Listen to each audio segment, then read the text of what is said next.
Yeah, thank you, Dr. Parul. Uh, the topic today is artificial intelligence, and people will be wondering why this topic has been chosen.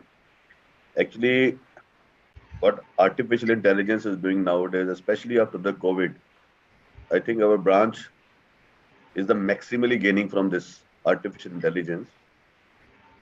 Today, in this class, we will be dividing it into pre-operative, intraoperative, and post-operative section, as is the routine of dividing the classes into three parts. All the seminars or the such long cases or short cases also. With the technology in your hand, I think you can do wonders. It has got both the negatives and positives, but we always, as a clinicians, we always focus at the positiveness of these advancements and how to bring these advancements into our clinical practice. I'm more happy to present this class in the PG. Basically, the PG students, the youngsters, they are more, they are more, excuse me for my slight sore throat.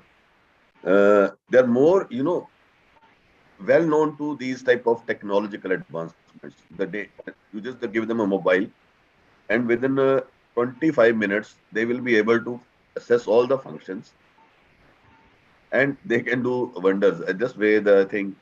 I think few minutes back we tried an opportunity to who can put the flag bet at an earlier time than as compared to Dr. Hina or Dr. Barka.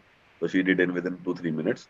So that is what the PGs are going to lead us, the SRs are going to lead us, the APs are going to lead us into the future with artificial intelligence, because this is a new era beginning in the field of anesthesia and medicine as a whole.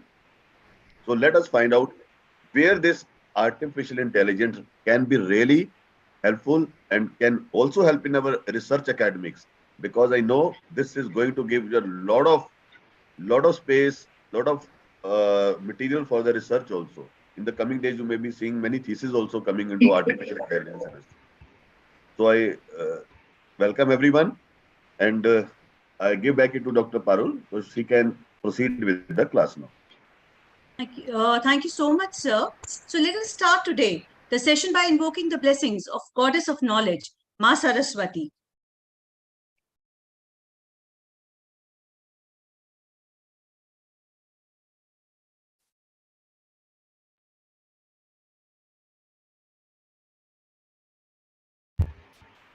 Saraswati नमस्तुभ्यं वरदे कामरूपिणी विद्यारम्भं करिष्यामि सिद्धिर्भवतु मे सदा. Thank you so much. May I request, sir, to kindly give us the permission to start the session today? Yeah, please go ahead, Dr. Parul. Please go ahead. Thank you so much, sir. So artificial intelligence, virtual reality, metaverse, these are some of the terms which have baffled the seasoned anesthetists and are the future for the budding anesthesiologists. Today, our esteemed faculty will be sharing with us the application of artificial intelligence in anesthesia and critical care. Over to my co-coordinator, Dr. Neena Apra, who's from Chhattisgarh. Hello, ma'am. Good evening. Good evening, everyone. Good evening, sir. Good evening. I'll continue with sir's permission and madam's permission. Yeah, we'll just show you the CV. You can continue with this. Okay.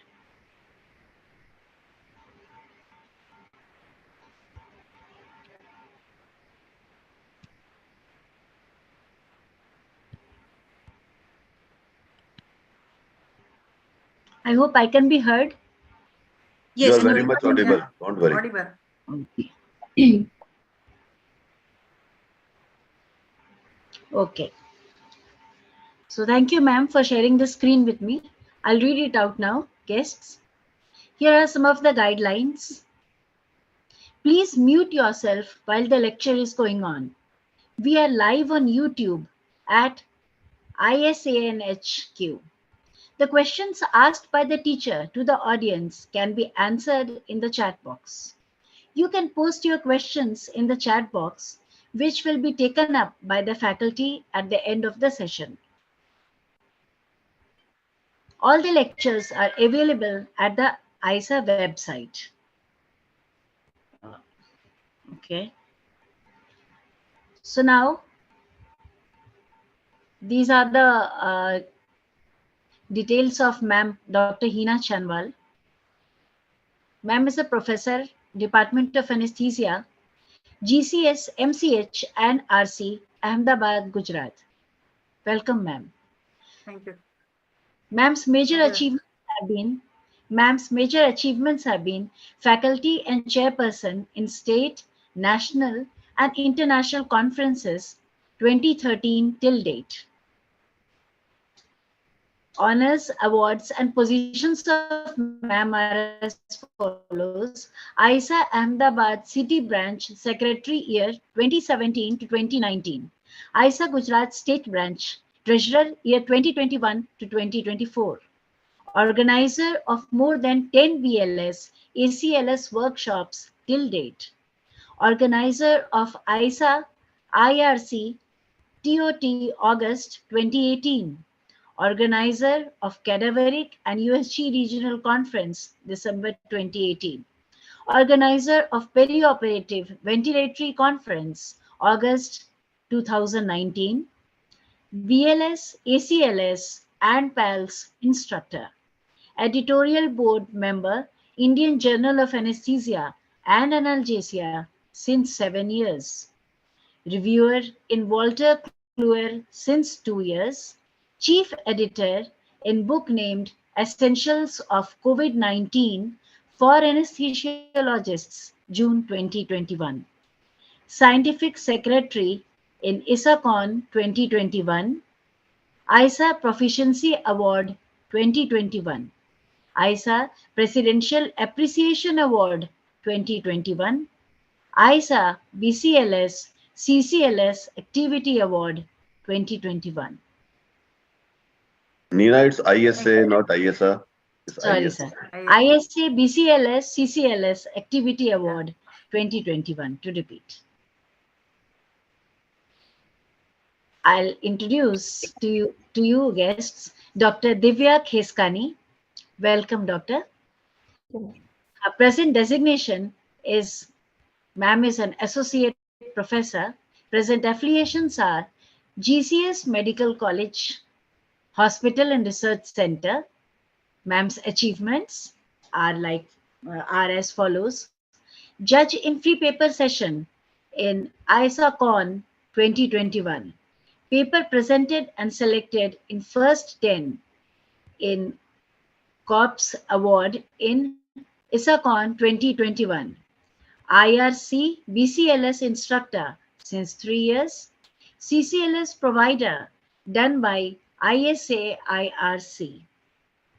Organizing team member of NTMC 2021, Regional Cadaveric Conference 2023, and various other workshops. Contributed to chapter in Essentials of COVID-19 for Anesthesiologists book. Various national and international publications. Reviewer in national and international journals. Thank you so much, Dr. Nina.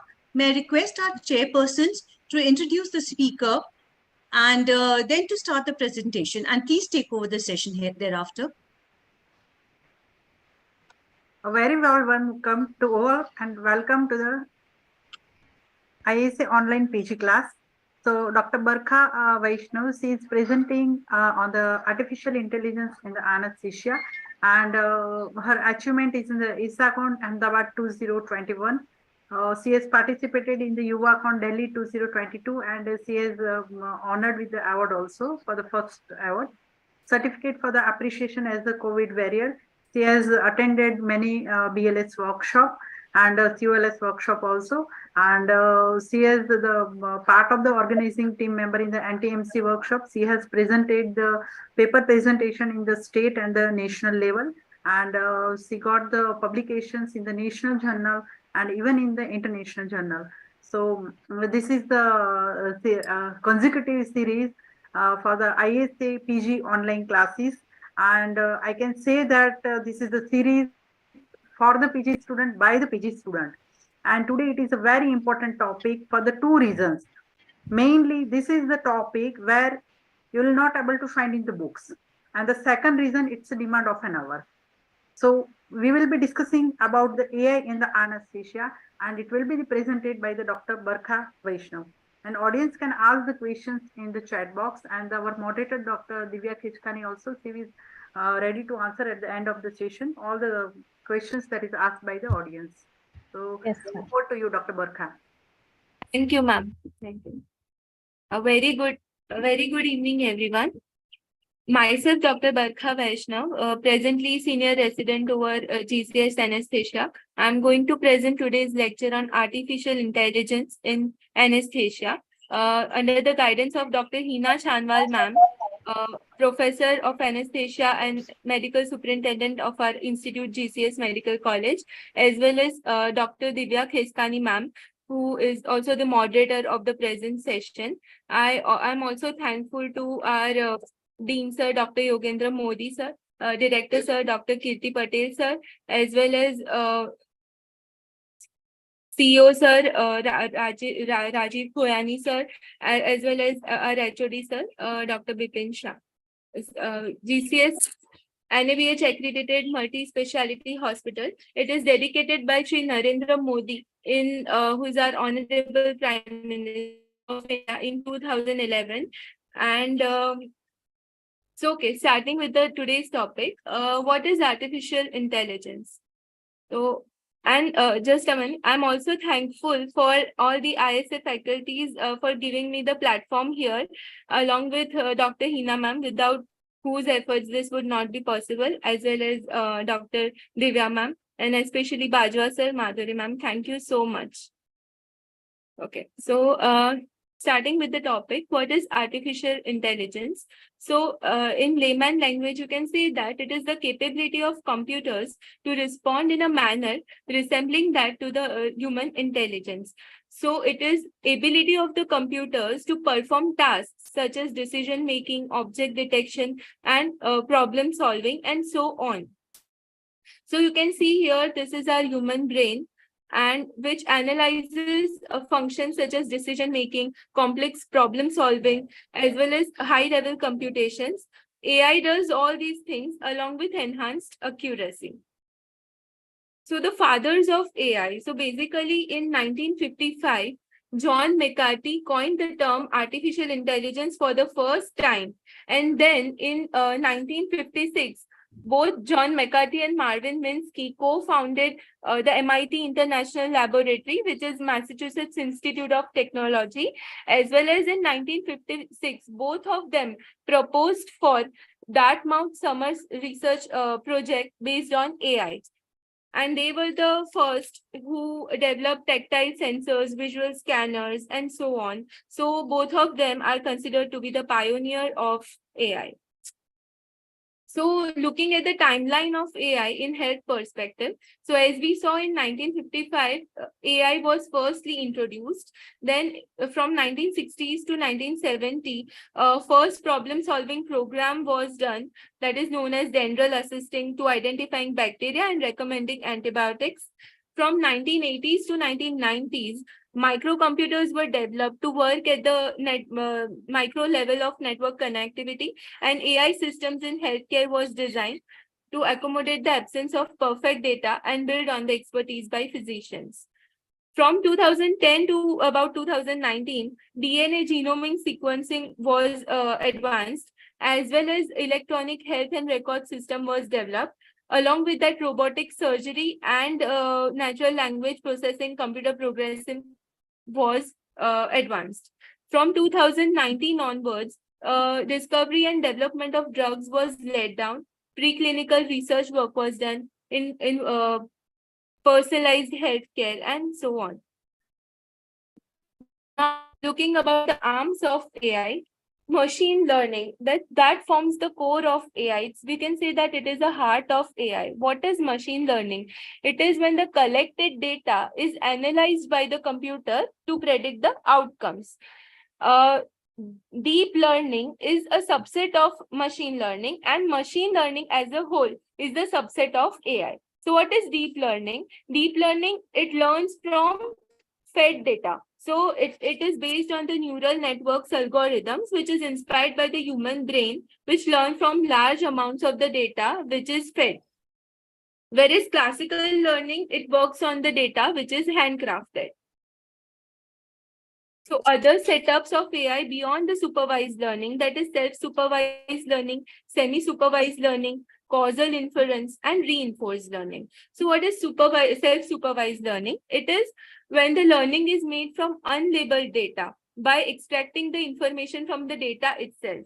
What is semi-supervised learning? It is a combination of both labeled data in a minor gauge as well as large amount of data obtained from unlabeled data.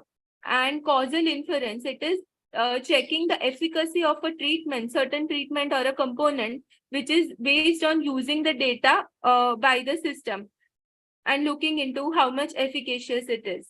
What is reinforced learning? It is learning in an interactive perspective, which takes the feedback from actions and past experiences. So all these form the setups of AI. Okay, so now role of AI in anesthesia. As a broad, AI occupies its role in all the three dimensions: pre-operative, intraoperative, as well as post-operative. So when the patient comes to us in pre-operative period, first of all, patient evaluation is done, detailed history and consent is taken, ASA physical status is graded, overall risk assessment is made, and fasting guidelines are to be ensured, and fluid management status is to be seen. In intraoperative period, optimal monitoring is required. Depth of anesthesia monitoring by BIS, that is bispectral index, WHO checklist is confirmed, and drug delivery systems, which is like TCI and CLEDS, which will look about it further. And in post-operative period, it has to be looked about pain management, fluid management, whether patient needs ICU care or routine care. So in all these things, AI has its own specific role. And we'll see about each and every aspect in the upcoming slides. So role of AI in pre-anesthetic evaluation. So as we saw in pre-operative risk stratification, ASA physical status, as well as to predict the post-operative status on the basis of the pre-operative risk factors. For difficult airway prediction, for checking the completeness of pre-operative checklist.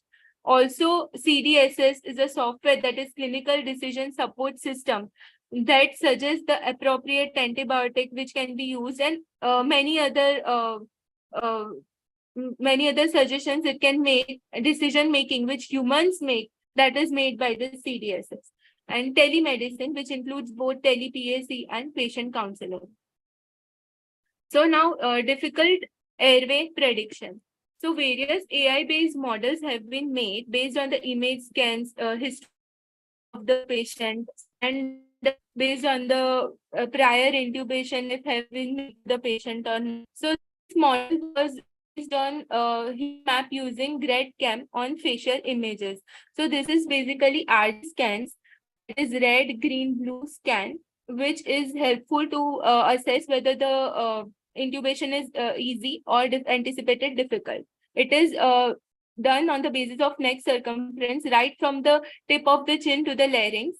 That much part of the facial image is taken under the scan. Each individual pixel images are combined to give a average single image.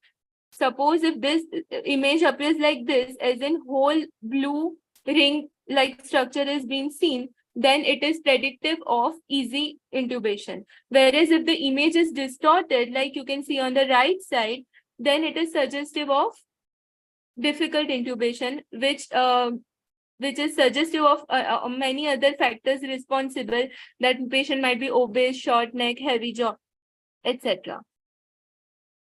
Now, clinical decision support system. So AI-based CDSs have the ability to analyze large volumes of data and suggest next steps for treatment, indicate the potential problems, enhance efficacy, as well as facilitate the work of healthcare providers. So all in all, it can leverage the information collected from patient's health data. For example, data collected from electronic health records. For example, patient is admitted in casualty, then patient might go to ward, either to ICU, or patient might be taken directly on the OT table. So right from the patient walks in until the patient walks out, you can get all the information and data regarding the patient by integrated monitors. So here EHR is very helpful. The CDSS analyzes past, current, and new patients' data, which further suggests us the pathway of treatment and patient care. And it is also helpful in early diagnosis of life-threatening conditions in patients and inform doctors on time so that they get proper attention. One such example is Sepsis Watch. What is it? It was based on deep learning tool in emergency departments. That is, if the alarming signs of septicemia are present in patient on prior basis, it will be detected so that you can segregate the patient who require aggressive management, and you can you can consider the majority of hospital deaths which are because of septicemia. You can avoid those complications and uh, save the patient. Okay. Now, another aspect of AI is telemedicine. So telemedicine has it is classified under real-time or synchronous telemedicine, as well as store and forward telemedicine. So real-time or synchronous telemedicine, it could be as simple as just a phone call, or it could be as complex as a robotic surgery. But what forms the base of this is there should be a communication link between them, which allows a real-time interaction to take place. A good example of this is video conferencing equipment, which is one of the most common forms of technology used synchronous medicine, and we have gone this in our pandemic era. Other example is telestethoscope, which allows a consulting remote physician to hear the patient's heartbeat even from the far distance.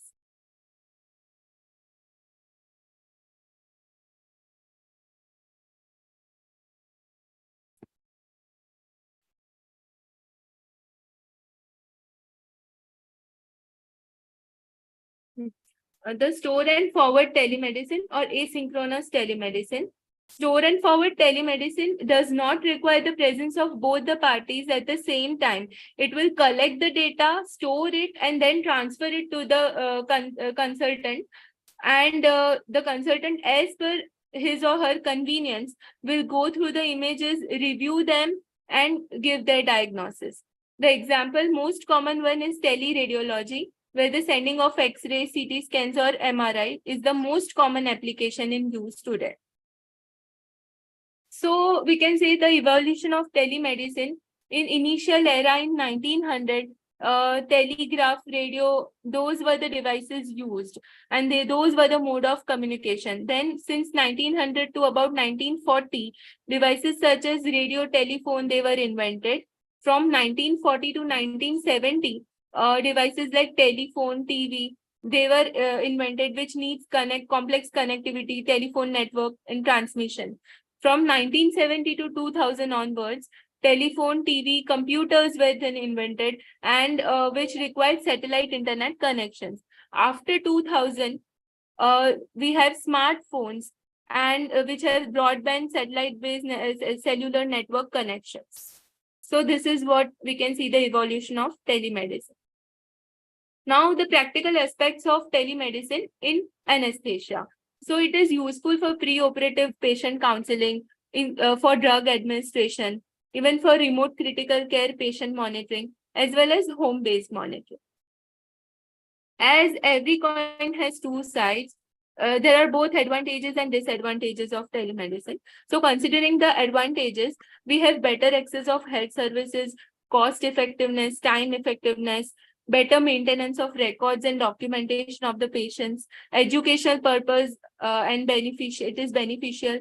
Prevention of disease transmission, as we have used this in pandemics, and as well as for better communication between periphery and tertiary centers. Thus, it is also helpful in upbringing of peripheral centers. Whereas disadvantages of telemedicine, possible legal implications may occur at many places: depersonalization, over dependence of technology, and equipment cost, and as well as it requires robust setups. Current scenario, considering current scenario, first telemedicine project was done in 2000 in India, where ISRO Apollo hospitals use telemedicine. They have tele OPDs working, where tele PSCs are done. ISRO telemedicine network regulatory guidelines were made. And in Gujarat, Sanjeevani Hospital have tele OPD going on, and telemedicine centers are there. Various other private healthcare providers and public-private partnerships are working. Okay, so this was about pre-operative role of AI in anesthesia. Now coming to the intraoperative part of AI in anesthesia. So AI enhanced ultrasonography. USG is helpful for visualization of the tip of the needle, for advancement of the spinal needle, suggesting the proper adequate length of the needle, direction of the needle, as well as epidural space identification. Now, there are anatomical structures are seen color coded in real time, so that you can avoid complications such as LA toxicity, and effectiveness of the drug can be increased. Secondly, robotic intubation. So robots are the integral part of several fields, including medicine today. And we have broadly, robots can be classified into two types, that are pharmacological robots and mechanical robots. Now, pharmacological robots are the drug delivery systems, such as TCI and closed-loop drug delivery systems, whereas mechanical robots are the robots which act like manual decision making, and they are mainly involved in intubation as well as regional anesthesia section. The other aspect is drug administration, as we saw, where open loop anesthesia delivery system and closed loop anesthesia delivery system. In closed loop, CISO and MIMO, initially it was single input, single output, and further advanced to MIMO, that is multiple input, multiple output. In detail, we'll discuss TCI and CLEDs in further slides, but basically multiple input, multiple output CLAD is the best CLAD we have, because it analyzes all the three dimensions, that is depth of anesthesia, neuromuscular monitoring, as well as analgesic component. Other than that, we have monitoring smart alarm system and overall risk prediction on the basis of AI. So here we can see this is a person handling here this is a joystick which is connected to the laptop. Here is the live screen video screening to feed the laryngoscope, and this is the JACO arm which performs the intubation, and it is handled by the person standing here. And this is RRAIS, that is which we saw earlier, this one, remote robot assisted intubation system, and another one is automated intubation system. And the first, this is the Kepler's intubation system, which was around used for the first time in 2012. And this is the figure of robot giving peripheral nerve block. So then this is the another advantage, like we perform fiber optic scoping intubation. So we have to look into the image and accordingly guide our scope. But in case of AI, robotic scope have been developed, which tells us that you need to move the scope towards left based on the images, color-coded images shown here. So accuracy will be enhanced. Now coming to TCI and CLADs. So TCI, target controlled infusion, it has a software that has inbuilt pharmacokinetic models, which are based on which loading dose delivered to achieve the specific plasma drug levels rapidly and maintain the steady state. Whereas CLADs, that is closed loop anesthetic delivery systems, they have the goal for measured variable is set by the operator, and the drug delivery is adjusted to make the gap between the set goal and the actual variable, as per the algorithm covering all the three aspects of anesthesia which we discussed earlier, that is depth of anesthesia, neuromuscular monitoring, as well as analgesia. So CLADS covers all the three aspects of anesthesia, whereas TCI mainly covers the analgesic component. Mainly we use TCI for three drugs such as propofol, remifentanil, fentanyl, but CLADS can be used for all kind of anesthetic drugs. So this is a working of CLADS regarding to according to the patient's homeostasis. So the set standards are on the basis of physiological functions of the patient, such as level of consciousness, cardiac output, tissue perfusion, temperature regulation, etc.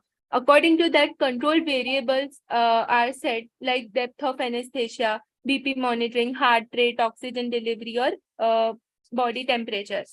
On the basis of which controller, which is designed on the basis of various algorithms such as rule-based, model-based, network, or logic-based.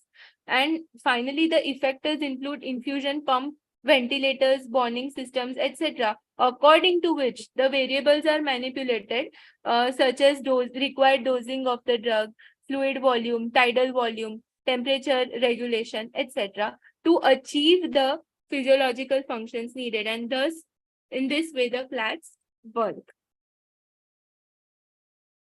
Okay, so this was all about intraoperative AI in anesthesia. Now, role of AI in post-op anesthesia. So, in post-op pain management, we have patient-controlled analgesia, and we have now even wireless intelligent patient-controlled analgesia, which have the USB port, which we can connect and get the data from it. Also we can derive the post-op pain from facial expressions of the patient, post-operative fluid administration, as well as for monitoring of daycare surgery patients through telemedicine.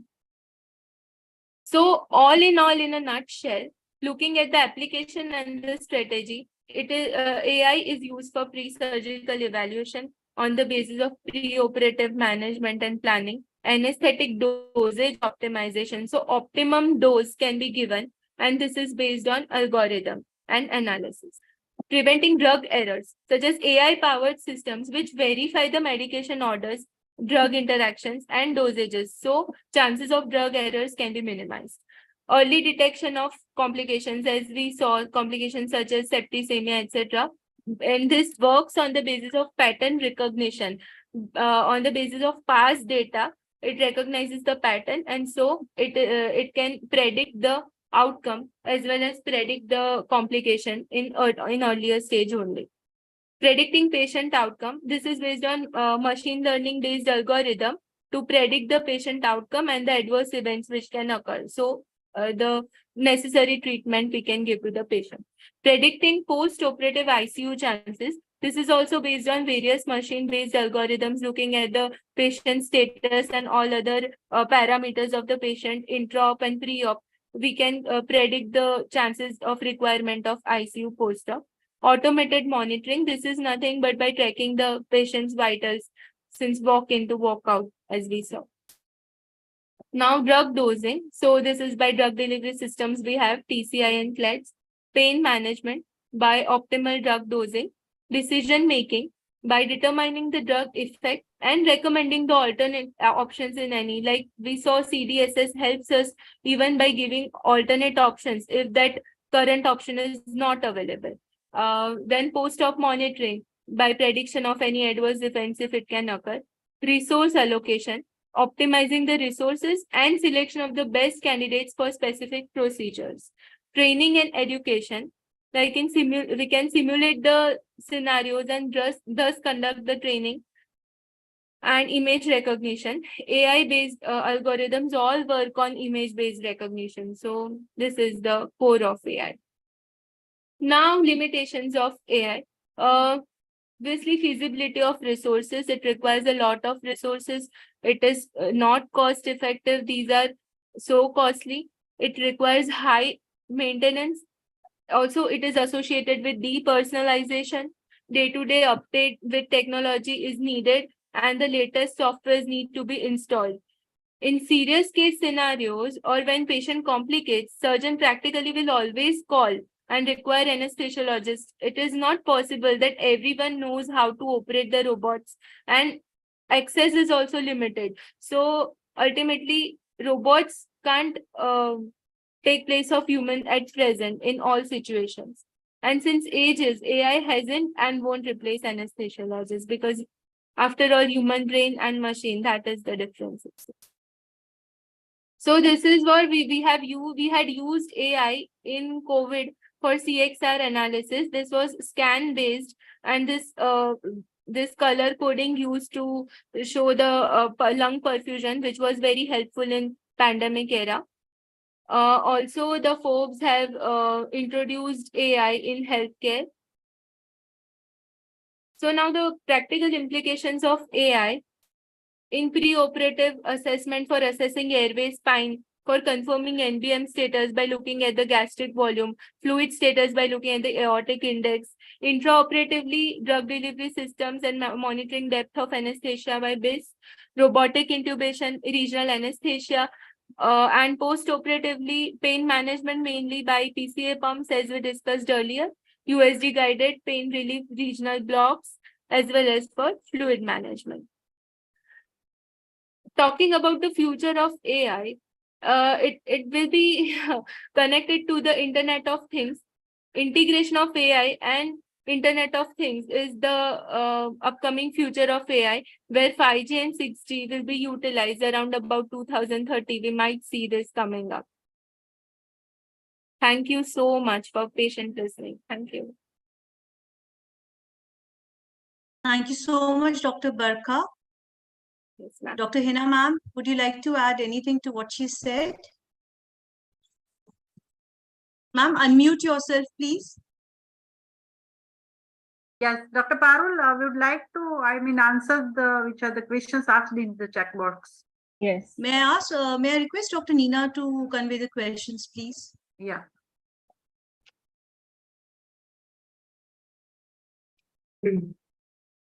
Dr. Nina, are you there?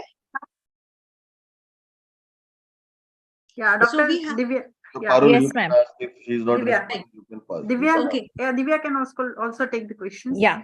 Divya? Thank you, madam. Uh, I'll be taking over the questions. Yeah.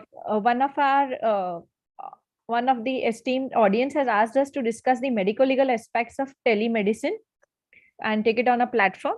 So telemedicine has been in purview of an anesthesiologist since the COVID era, where we have been monitoring patients. And telemedicine is very important to us because until now we are physicians, but we have never been recognizing the art of telemedicine, how to take informed consents on phone and documenting things. Moreover, whatever patient can always share information and needs no consent from the doctor or the anesthetist. However, the anesthesiologist or any physician has to take consent for every procedure. So consent is a medical legal issue which needs to be taken care of during telemedicine, which is often forgotten by us, as we as anesthesiologists always believe in written and informed consent. Yeah. The And second purview is also that this is an era of AI and cybercrime. So whatever patients privacy, history, and everything which is there is also in this era is to be considered, and security and licensing has to be taken care of. yeah. Okay, And- so, ma'am, there's another question which they are Yes, and asking. Dr. Parul. Ma'am, Yes. they are asking, can AI be useful to us in assessment of difficult airway and other problems, wherein our approach can be indicated as per our needs? Yes. So like AI in the difficult airway, if we are going for the fiber optic intubation, so Yes, ma'am. that is the under vision, but AI can help you in the which direction we have to go. So that is the advantage of the airway management with the help of AI. Okay.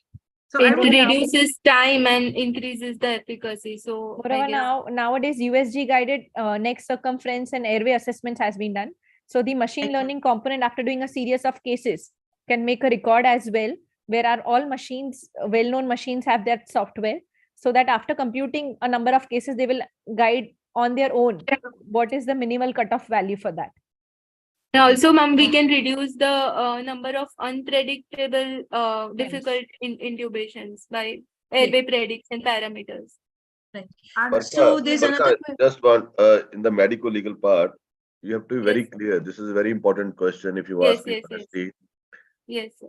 See that it was the time of telemedicine came up during the COVID times. Yes, And sir. in anesthesiology, you go for the airway assessment, you go for so many things where you really require the presence of patient physically near to you, where you can really assess. Yes. In the court of law, there are certain things which they may not admit because our laws, our constitution is quite old now because these new things are not imbibed in the clauses of the constitution. So whether you will get a relief from there by sticking solely to these artificial intelligence or you see telemedicine or other issues related to the AI, it's difficult to define at this moment. You cannot say with conviction that we are safer from that side. So what the best thing is that, see, COVID time gave us the opportunity, a telemedicine it gave us a window to assess the patient and many things came out but those things require good technology. Our is a developing country, resource challenged nation. You may not be having that much good equipment to assess completely a patient preoperatively on video screens or on any meetings. And we also don't have a learning experience. We also don't have classes on how to go about it. Yes. We don't have Yeah. teachers who will be teaching us how to go Yes. in the era of telemedicine because telemedicine is a subject which is evolving. It is not an established subject. It is evolving day by day. Many things are coming up. The things will clear up only during the course of time. What is really good for medicine? I'm talking about anesthesiology here. What is really good about medicine, where we can use the practical applications and implications of telemedicine, and where we really have to see the patients. In our country, we cannot say precisely that this artificial intelligence is going to replace the human, the clinicians. We can use this for our assistance, but not as a sole method of patient assessment, patient evaluation, or even for planning our pre, intra, or post-operative strategies. It really helps us. And in the legal, from the legal angle, we are not completely safe. We have to document, we have to give our reasons that why we are using this. If it's going to save the life of the patient, it is going to be very beneficial for the patient. If we can say with the conviction that whatever we have done, whatever we are doing, it is for the something more threatening thing where the patient's life or something other is being compromised, then we can proceed. But when it comes to some elective surgeries or elective things, you cannot stick to this thing. So I think it will require a lot of discussion. It will be never ending. But at the moment, if you stick to the telemedicine part, it is not completely medico-legally protected. We are not immune to it, although there are certain provisions which have come up during the last 2-3 years in our constitution, not in the constitution, from the government's advisories also. They have come up about a telemedicine. So I don't think so, where we have to rely upon these things in a entirety to so that we should take out the concern. That is a very important question about AI. Other than Yes. regarding all questions, they are not that important. Medical legal is very important for Very. NS. It's Yes. debateful. Barkha was also right there.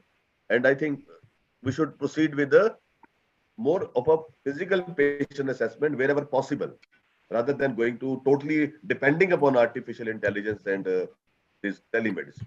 That's my take on Yes. this thing. Yes. Thank you, sir. Thank you so much, Yeah. sir. May I request Dr. Barkha to stop sharing her screen, please?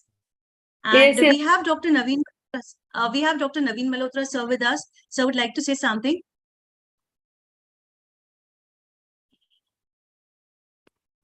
एक minute ऐसे नहीं होगा मैंने unmute नहीं किया हुआ So may I request you Now to you can unmute the record. audience?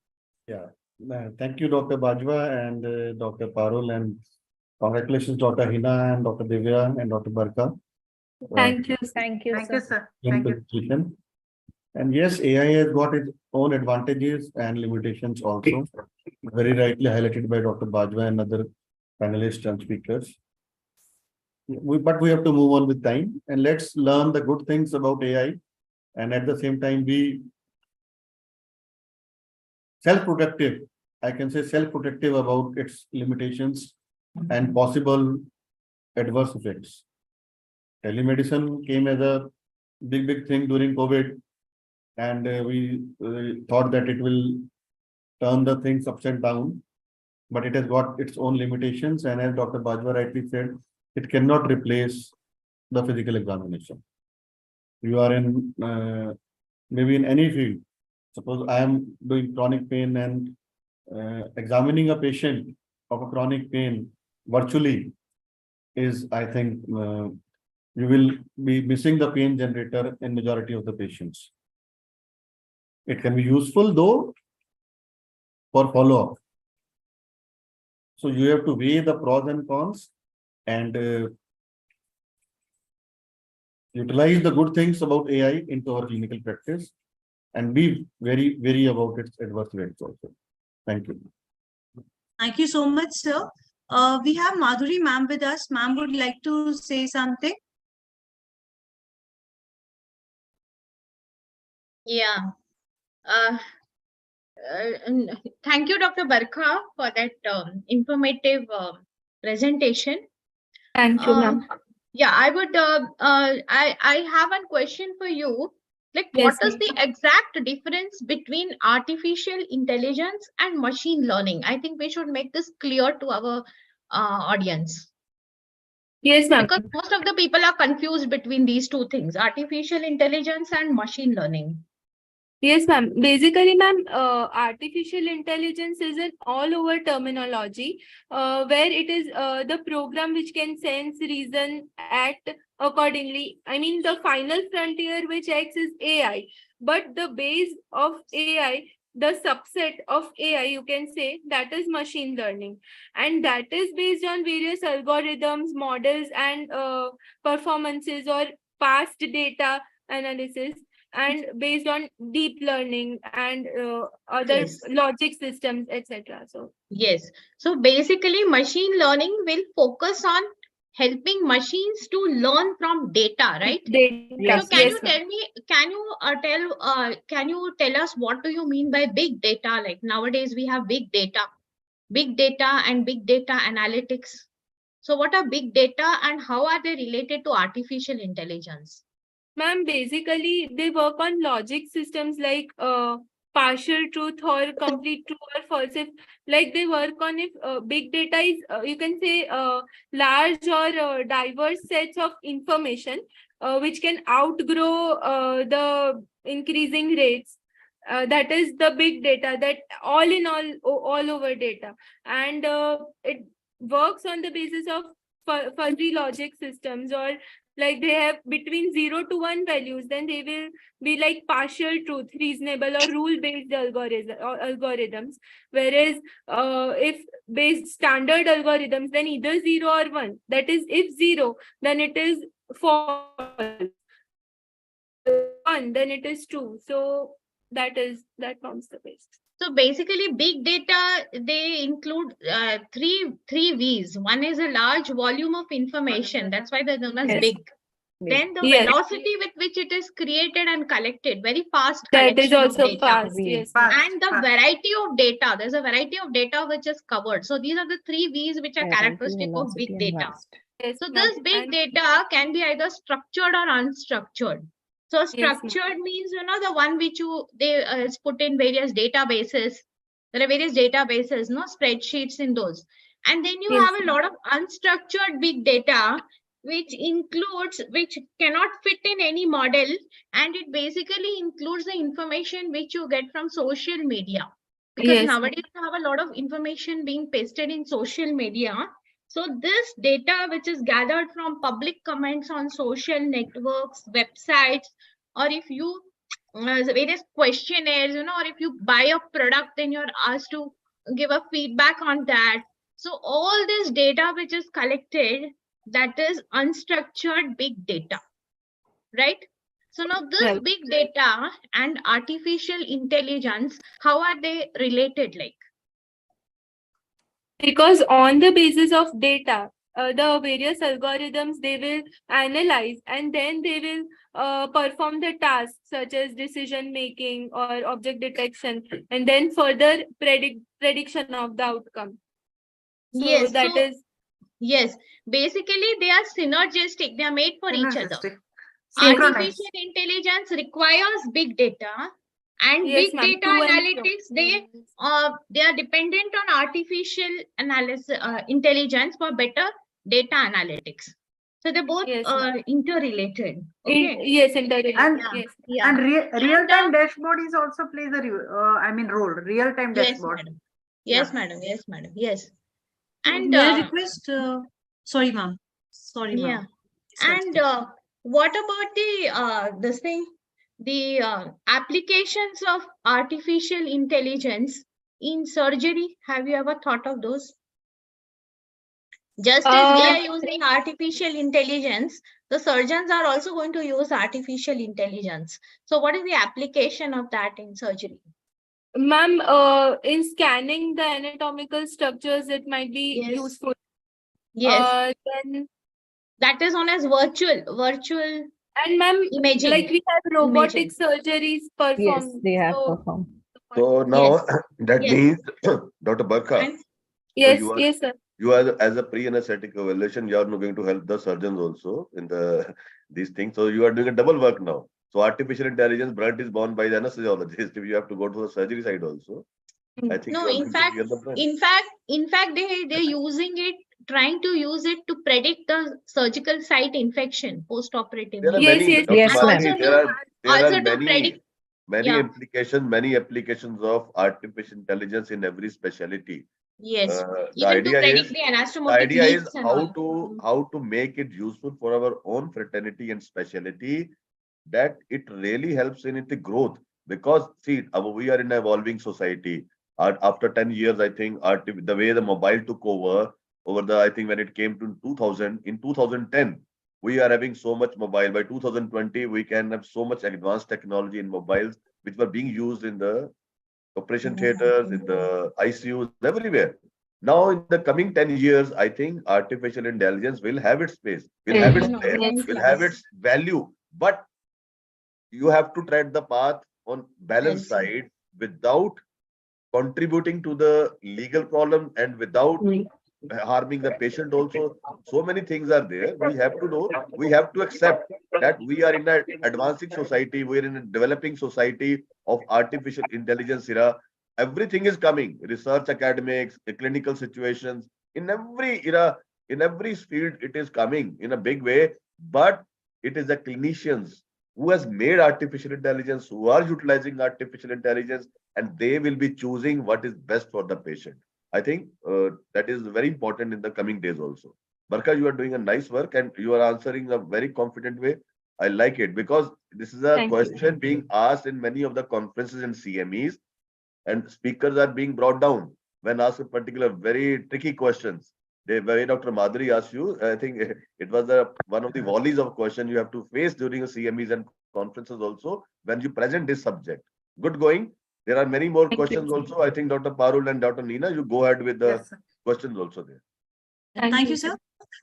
Dr. Neena, would you like to take these questions now?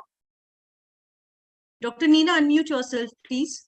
I think I have to make her a co-host because she was left the scene Okay. at that time. Madhuri, ma'am, you would you like to add something? You wanted to say something? Madhuri, ma'am, you've raised your hand. I think Neena was No, going to ask. if you have more questions in the chat box, you please cover. I'll ask afterwards. Okay. So, Barkha, we have a question for you. It says that what are your thoughts on the use of large language models and its usages? Sorry, ma'am. What are your thoughts on the use of large language models and its usages? It is Ma'am, another Yes, ma'am. aspect of telemedicine where actually when we are dealing across, or as sir said, it is a wild aspect and we have to prepare ourselves. So we need to, as anesthesiologists, need to improve on communications. When we are dealing with telemedicine, it is not necessary I'll be dealing with a regional patient from my province. So then when large language models and artificial intelligence can be converting those languages to a specific nomenclature, where we could be specific And that is the reason I think it may be used for the large language models and its usage in artificial intelligence. Okay, thank you so much, ma'am. So there's another question. It says that are there any algorithms of artificial intelligence and the database of the patients who have been actively treated there? And where is the study being done? Any information about this? There are various models on logic, other language-based model, logic models, and many other algorithms. But where they are studied, ma'am, that there are various I mean, studies and references which Dr. Barkha has put on in a slide. One of them is a model which they have studied over 1,032 patients, where they have tried to predict difficult airway, the red RGB pattern which is being shown. It is there in the slides also, where they have done airway assessment initially by a traditional physical assessment method by Cormac Lehan method, and they've used the Lemon laws and everything. And similarly, on the same subset of the patients, I'm just giving an example, where they have done the assessment via heat map images and everywhere, where they have differentiated the RGB model and they have taken pictures from various angles.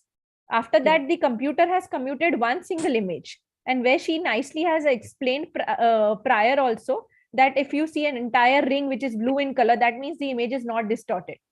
In one such research, they have then compared that if I predicted by a difficult intubation by my traditional scoring system of difficult airway, was those prediction, if they showed, for example, 80% patients to be of difficult airway intubation, was there a similar result by this algorithm or artificial intelligence method? And it was proven to be nearly equal. So these are various studies where they are doing as a role model, because as sir has beautifully said, that it is an ever growing branch.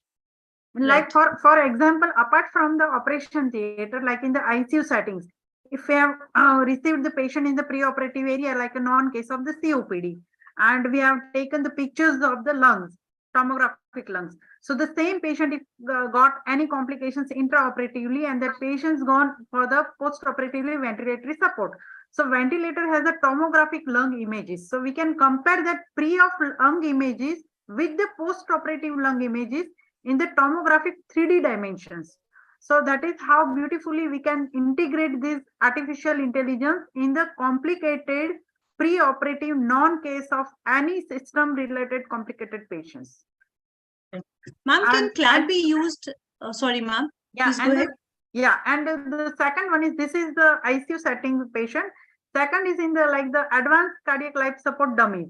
Now we have a SIMPAD attached case scenario based. So we can utilize that case scenario based in the SALS dummy, and we can predict the patients who are likely to go for the suspected arrhythmias intraoperatively. And we can treat by and large, if patient before goes into the arrhythmias, we can treat the arrhythmia treatment. So that is how we can integrate these algorithms from the preoperative area to the intraoperative phase. And yes, Barkha. Just I want to add that it works on different algorithms as we discussed, but most of the models are based on deep learning on the convoluted neural network. So most of the algorithms still now, which has been successfully working, they are based on deep learning models. So that is based on data input. So, ma'am, we have another question which is asking, can CLAD be used in the inhalational delivery of inhalational anesthetic agents? Usually it's an IV model. Usually it's an IV model. So we haven't gone through any inhalation drug delivery system through the CLAD. Okay. It will develop over a time, I think. Yes, ma'am. It is under developing phase. So presently it's an IV model. Okay. So, ma'am, we have someone has asked a very long question, so I'll ask you in parts. First question is, which model can be followed to implement artificial intelligence, and where can we find large volume of data to train that model? In the upcoming time, if we'll have a 6G system, then there is a IoT, that is the Internet on Things. So that is IoT is beyond the AI. So in the future, in the upcoming time, we can integrate the seamless internet connection between the AI and the IoT. that can help to resolve these issues. And with that, how can we handle incorrect data feed to the artificial intelligence or the artificial mode? I think that is a more of a technical question, is not related Right. to the clinicians. If we go into the depth and details of these things, so who are tech savvy, they are more able to, understand those things. But at the moment, what we are trying to understand is how What is AI actually? really helps us in the clinical management of the patients rather than going into the technical details, because those are very difficult to Yes, sir. described by Dr. Hina or Agree. by me or by anyone else. Those who are And very sir, tech savvy, they can come, yeah, but it's also not going to be understood by everyone also. yeah. Those are And if they want to go into the details, sir, the Apollo Hospital, they have provided the network regulatory guideline policy. So if anyone goes into the details, they can go through these network regulatory guidelines by the Apollo Hospital. Ma'am, we have Dr. Avnish and Dr. Raghunandan, who have Yeah. passed on their connecting link or LinkedIn on the chat box. So anybody who's more interested in learning about this topic can communicate to them directly on their LinkedIn ID. I So will, there's I a, will give you, Dr. Parul, I will give you one example of this thing. Ji sir. We are moving ahead, and still, I think we are in Indian society. The maximum number of patients we see of the obstetric, basically, if you ask me honestly. Now, you must have watched that Three Idiots, isn't it? With the telemedicine, with the artificial intelligence, you are seeing the delivery, all is well, all is well. Considering that thing, I think 5-6 years back, similar incidents happened in the real life. And somehow the attending obstetrician was not there on the table. The patient got admitted. Somehow, I don't know the details. It's in the news. It was a newspaper also. The baby got delivered dead. Wife's uterus was also sutured in a very, very efficient manner. I think not letting any more pregnancy coming in the future. So those things are real, and those are real life. So many things are there. It's a very direct example. The person, the obstetrician, is facing the cases now. So we are applying from a virtual situation to a real life situation. Things can be different, circumstances can be different, and when you are encountering such things, life becomes difficult for you. We cannot be hero. We just have to follow here. We cannot be adventurous. We have to be with very basic knowledge of AI. That's the purpose of this class. Very basic knowledge, sticking to the basics, but with the evolving things, we keep on imbibing the things bits by bits, not as such a large way. So we have another question by Dr. Muthukumar. He wants to know whether hypertension prediction index by Edward Life Sciences, is it validated? The No answer idea. is also given there. Dr. No Vinesh idea. Kare is giving the answer. No But again, idea. I'm telling you, is it going to be validated in every circumstances of our scenario where the equipment limitations are there, where the power limitation, you're talking about 5G, 6G, Yes, you sir. don't even have 3G or 2G at places, you don't have a smartphones at places. So Yeah. many limitations are there. I don't think so Dr. Barkha will be able to give answer to No these things. idea. These are little Yeah. But sir, advancements. whatever These she are the said was no, no, tremendously these are the well public. said. See, there's a publication stages. They are in the new advanced thing. Everything cannot be covered by Barka or even the teachers. Our main aim of today class is sticking to the basics, whatever advanced, how it is really helping our clinical practice in pre-operative, intraoperative, and post-operative. Yes, definite advanced questions are asked, but I don't think so that everybody should feel offended if those are not answered in this class. Precisely, sir, because we are still trying to understand what is artificial intelligence and the metaverse. So there's a comment which says that malpractice and misuse of AI can be there by non-anesthetist people. So I think almost all of us will agree with this, that yes, there could be a malpractice and misuse. Yeah, Yes. accountability of errors will be there.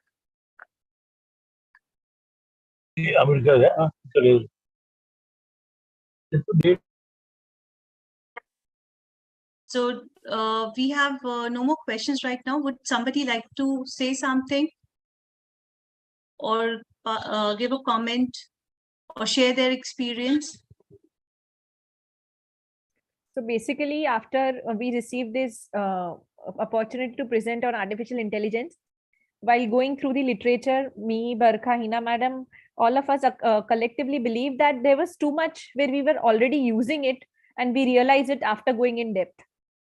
So maybe we also have evolved during the times where we failed to realize the importance of artificial intelligence, and we failed to sum up in anesthesia practice, which we have been using, although it is evolving with newer gadgets and technology, but we fail to realize where we are using it and how we can amplify it and amplify it on a larger scale. We are using the TCI machine, but we don't know how to integrate this TCI machine with the biospectral index or with the other modalities of the monitors. So the presently practically we are using. Thank you, ma'am. Madhuri ma'am, would you like to add something? Yeah, I don't know whether she has covered virtual reality. Have you covered virtual reality, Dr. Barkha?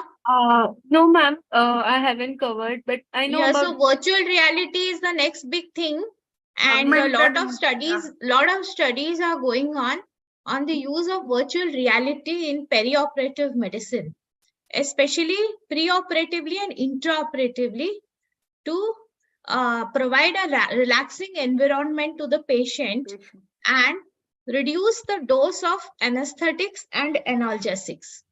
So this is one, exactly. So this is one area of research and studies are coming up on the use of virtual reality. Okay? Augmented reality and the virtual reality, both, ma'am. Agree. Yes. And they are Yes, using yes. this sensory monitors. So in the upcoming time, they can use the sensory monitor with the help of the taste, smell, and the everything. So that could be, that could be helpful in the pre-op as well as in the intra and the post-op areas also. Also, ma'am, I guess virtual reality. Barkha, I will just show you. Barkha, I will show you certain things now. Just wait. Yes.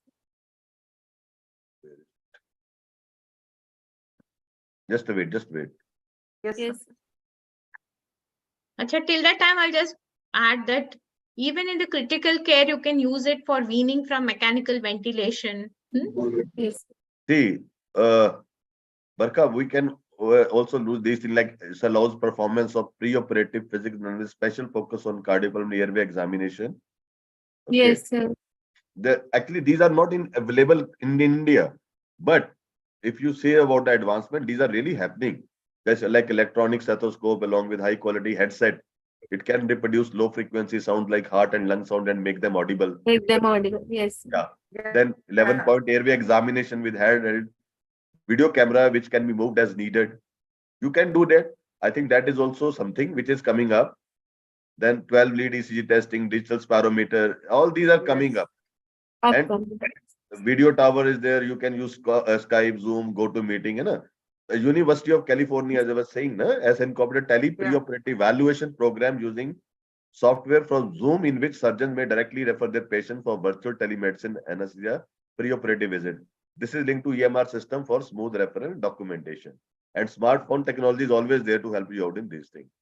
In our rural centers, it was run as a project, but it is not. It has been stopped now because the COVID things have already passed, and that was done during COVID time. So just like necessity is the mother of invention.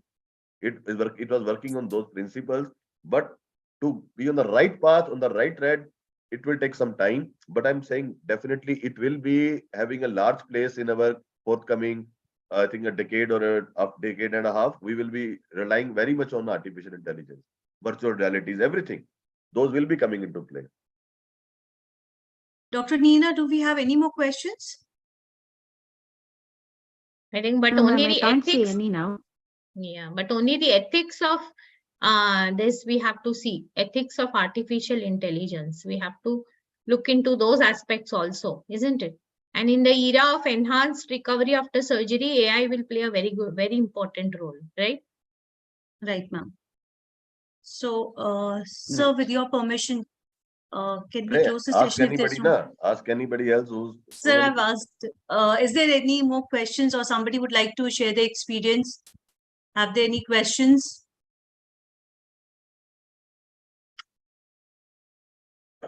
Gold medal question? Yes, ma'am, Gold please. medal. If sir doesn't have gold today.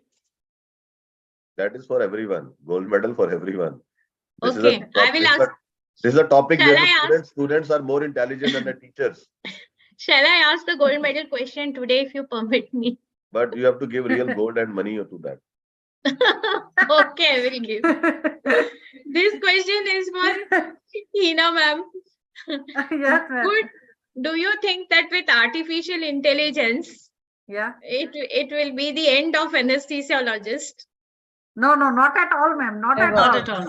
Not at all. Just now, Somebody few moments back, you were saying that you are going to intrude into the surgical field. Now you are saying end of the anesthesiologist. You are putting anesthesiologist in all the fields. How can an anesthesiologist importance be ended? I think it see. will make more important. Anesthesiologist will be more important. Actually, if you think from all sides, we are the branch who have got a date of birth, particular date of birth is there. We are the branch, we have maximized, our potential in the last 2 decades. And our monitors, our ventilators, have you seen anywhere except for the robotic surgery, something like ultrasound we are using? Ask anything in anesthesia, you have got the equipment and the gadget.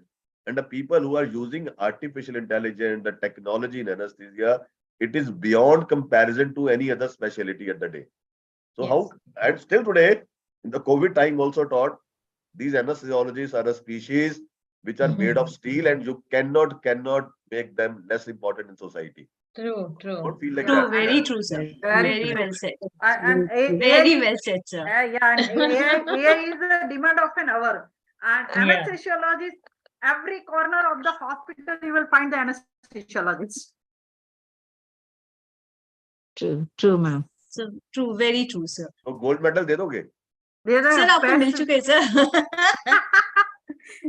Anyway, but it was a very nice discussion, and I feel proud that we have got so many good students, teachers in our nation from all parts of the country who are taking participation in these PG classes, and they're doing wonderful. See, coming on the stage on a national platform, it is difficult than in the real conferences where you see a hall of 50 to 60 people, one or two asking a questions to you. Here, any sort of question is asked, and the person who is preparing to answer is full of confidence. It is a way. Our younger specialty, younger fraternity is moving like anything here. The teachers also prepare them well. They are also well prepared. This is the platform, the PG classes, the clip, the crisp. I think you can clear your doubts like anything on these platforms. You don't have to go to the conference and spending around 30 to 40,000 per conference. You can do very well just by sparing 1.5 to 2 hours on particular day. That is a Thursday and Monday. That's a good Very enough true, for sir. you. Very You true. can learn, you can unwind yourself, you can relearn, you can ask anything. And I'm sure our teachers are very well learned in India. Very well learned. The only thing is now the time has come, they should be exposed to the global level also. Very soon, we will be holding these classes to all the SAARC nations, then going to the European nations, then going to American nations.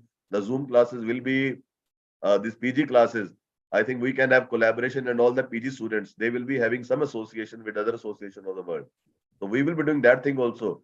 I think another 1 year down the line, we may be going, classes from all over the continents also. All the problem is the time zone. But the time zone is there.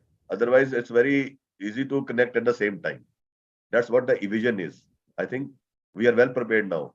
The way you go to the recording of all the classes, I'm sure every student, every academician, every researcher, every practitioner who goes and listen to those classes, they are always, get more wiser after listening to those discussions and the points of relevance. This is very important in our context, I think. And I think another 2 years, we will be having all the topics on the ISA NHQ at YouTube. We will be having all the topics there covered. Barka, you were really good. Dr. Hina. And Bajwa sir, thank you, Bajwa sir. And I must tell you, sir, that before 6 months, we have arranged one PG mock practical program at our place. So the many PG students, they have prepared their own presentation going through the ISA online PG classes, sir. Great. So that's how this is the value of ISA online PG class, sir. Thank you, Dr. Hina. And I think everywhere, some people acknowledge, some don't acknowledge, but I think those are really helping. Many times we get feedbacks. Many times we get good suggestions also how to go about it. This intraoperative, post-operative, and pre-operative idea of Dr. V.M. Agnotri sir was a past president, past secretary of ISA. See, everybody is tuning to these classes from old generation to the younger ones. This is the way I think the classes have acquired their significance over the last 3 and 4 years, starting in 2021, and then COVID has taught us something, great. And that's a gold medal question. I think you give gold medal to Dr. Naveen. He started during his time, and now you can give silver medal and bronze medal to the people carrying it forward. But I must tell you, these classes are so useful. When we started, we never thought that they will become such huge hit. Whenever we go to any conference, Dr. Bajwa, myself, and other office bearers of ISA, the senior residents come and tell, sir, while our postgraduates, we used to see these classes, and we are now also glued to the YouTube channel, and when time permits, we log in for the classes. So I think God has been kind on us that it gave us wisdom to start these classes, and we ourselves are glued. If Monday evening we are not doing anything, so my family members will say, "Aaj class nahi hai kya?" So I have to say yes, it is there. I'm logging in. So and now we have been taken to higher level and with more interaction and with such young brilliant minds like Dr. Barkha joining in, and so this is good one. Thank you very much. Thank you, sir. Thank you, Naveen sir, for preparing this UISA. Naveen sir, Bajwa sir, thank you for putting all your efforts here. These are the efforts of ISA National. It's not an individual. It's always a team. ISA is a team. We are at the faces of the team. It's always a team that works. A team is comprising of the people from whole side of India. So as a team, we are the faces only of the team. And I think we will go with much more precision and more encouragement to the youngsters like Dr. Barkha and more coming up. We will definitely progress more. Thank you, sir. Thank you, madam. Thank you for giving us an opportunity. I wish you could all see the chat box. It is just flooded with compliments for Dr. Barkha, Dr. Hena, and Dr. Divya. Congratulations to all of you. And with your permission, can we take one last question, sir? Just one last question, sir. Let me keep on distributing the certificate also before I forget. So our question can be asked to Dr. Hena directly by anyone. So Dr. Hena, thank you very much. This is our appreciation effort to you, to your hard work. Oh, thank you, sir. Thank you. Dr. Divya, we also feel proud that you are here. Thank you, sir. It was excellent. Dr. Divya was also excellent. Yeah. Thank you. That's why I said I'm proud that she's here. Instant appreciation. Instant appreciation. Thank you very much. Thank you. Dr. Nina, you also did. This is the first class of yours. You did a wonderful job. And Dr. Parul, as usual, you are always there. So we also always like to felicitate you. Thank you very much. Now you can ask that question. We are thinking to prepare an original article like that on the AI also, sir. So we are thinking how to put all this in the practical implications. Go ahead, please. That's a good idea. So, ma'am, for the last question, what are the legal implications of artificial intelligence, generative text in research? So there is, the legal regulatory guidelines. Yes, so we have to make the MOU with so and so the software engineering agencies, and that is how we can protect ourselves. So we are extremely grateful to Dr. Bajwa sir, जिनका fever बहुत high था, and despite high fever, not keeping well, he has joined us today for this very important session. अरे इतना मत बताया करो. Secret सारा secret. नहीं sir, आप इतना करते हो, बताना तो है. नहीं बराबर है. And sir, with your permission, can we close this session? Can you please address the audience? Thank you so much, sir. Thank you everyone for joining the class. We will meet next Monday because Thursday we will not be having any more clip session. So we'll be having next, because the schedule is quite difficult to handle all these things. So we'll be having a Monday classes regularly next Monday. Topic will be delivered to you by tomorrow or the day after tomorrow. I think with this, we close the session and always end by saying, long live ISA. Long live ISA. And Jai ISA. Dr. Bajwa, you can invite for tomorrow's program also. Yeah. Sorry.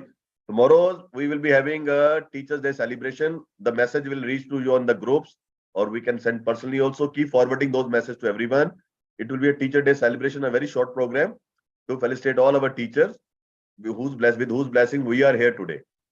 Everyone here is today because of those teachers. Some teachers are here also. So we will be having a small get together tomorrow in the evening. I will be sending a message in the morning. Thank you very much. Thank Good you. Thank you so much, sir. Happy Download Teachers ISA. Day in advance. Thank you. Happy Thank you. Teachers Day in Happy advance. Teachers Teachers Day to all of you. Happy Teachers Day in Happy advance. Teachers Day to all my Happy teachers. Teachers Day. Happy Teachers Thank you Day so and much. good night. Long